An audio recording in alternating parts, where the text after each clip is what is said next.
So today is Father's Day, and it's one of those days that is not my favorite, and mainly because obviously I don't have my kids during Father's Day. You know, the mother wants to have them Mother's Day and Father's Day, and I'm beyond the arguing, beyond the stress of it for everyone, and but unfortunately, it comes with the consequence that I feel the way I feel. And these are hard days. Like when you don't have your kids on Father's Day, you don't have them on your birthday, you don't have them on their birthday, you don't have them on Christmas, you don't have them on Thanksgiving, you don't have them in any special moment. You're not invited to, school recitals, you're not anything. And people say, well, go to court and you fight. Yeah, that's the process, right? But in the meantime, what do you do? Right? You just have to figure it out, and you have to stay optimistic because it's easy to stop. Just it's easy to especially in these days, like today is Father's Day, and I felt a way that I haven't felt before, which is pretty much I felt bad, and I felt bad a lot of holidays already, but this Father's Day was especially difficult. And I actually, this Father's Day, I traveled to see my dad, is gonna go undergo surgery tomorrow. So I wanted to take him today for Father's Day dinner, and that's a hard situation there, and being worried about him and the emotional things, and then not having my kids, and it's a lot. It's a lot. And on top of that, I mean, there's a million other personal situations I go through just beyond that, and work stress, and the traveling and doing all of that also takes a toll. And you combine all of those things and you get to a point that I felt today. And I felt like, like, what's it all worth? Like, what's the purpose of all this? Like, why struggle so hard with life? And it was bad. There were bad feelings about just giving up, like,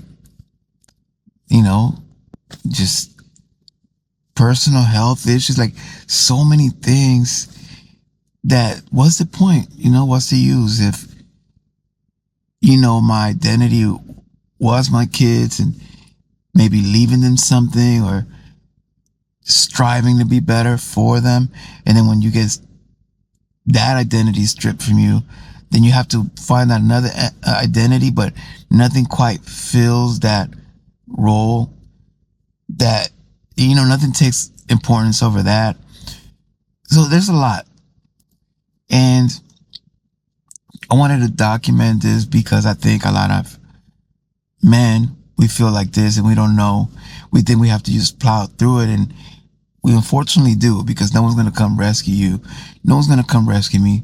No one really cares how I feel, or if this is the last video I ever make. Like, no one cares until later, right? Everybody in retrospect always, oh yeah, all the signs were there, or, no one helped. What ifs don't exist. It's either is or it isn't. But when I'm going through these kind of emotions, I wanted to document it for me or anybody that can find some use from this, is that I immediately understand that I'm at a down, right?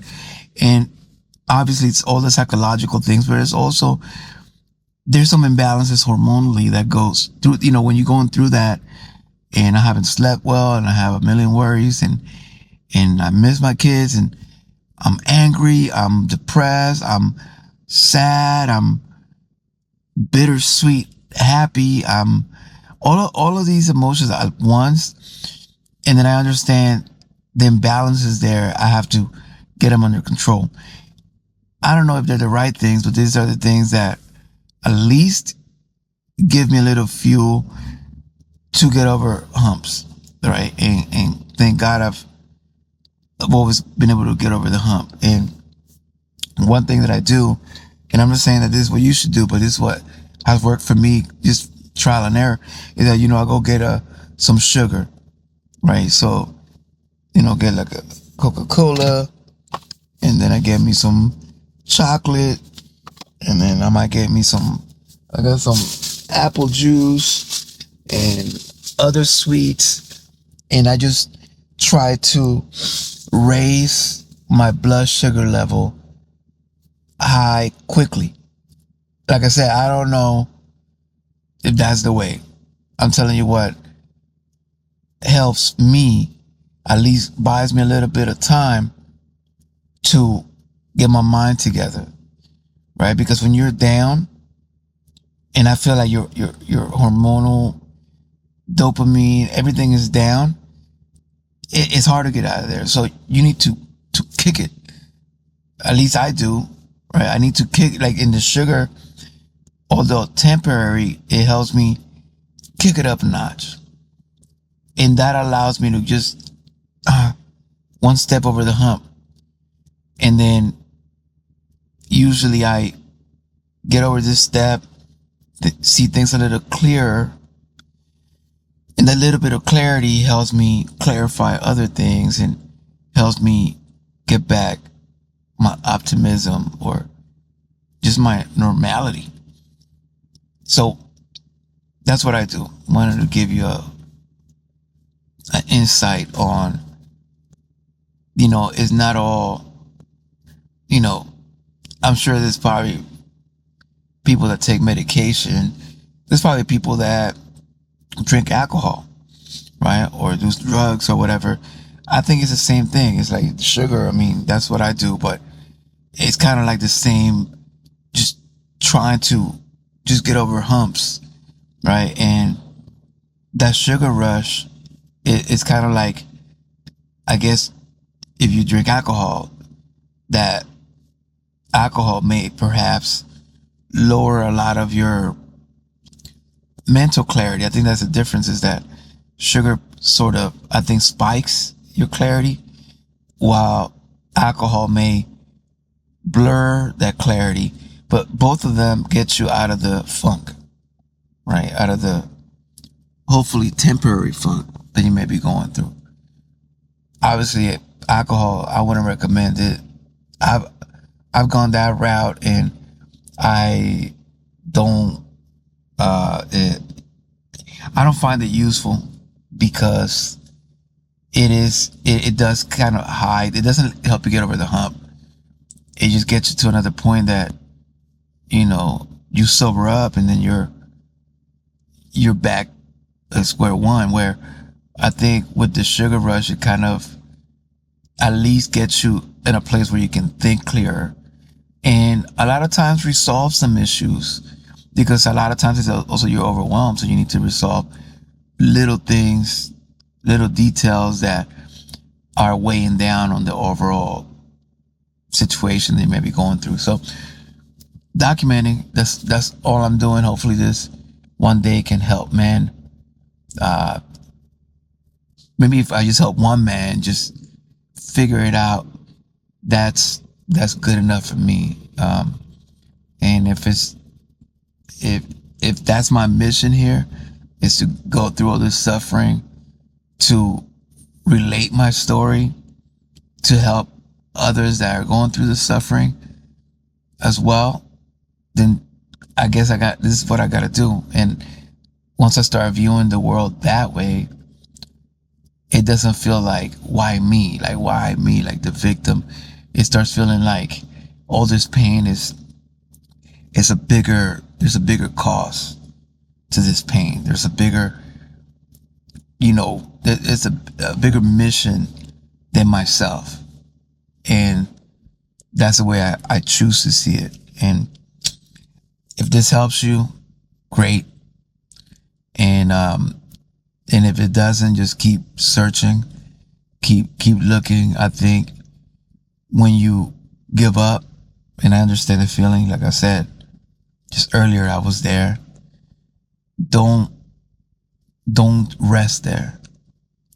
Don't rest there, because I think that that's where the danger lies in exploring that giving up and asking that question, like, what's the use? Why? I have nothing, right? Like, I have nothing to live for. Like, what's the use?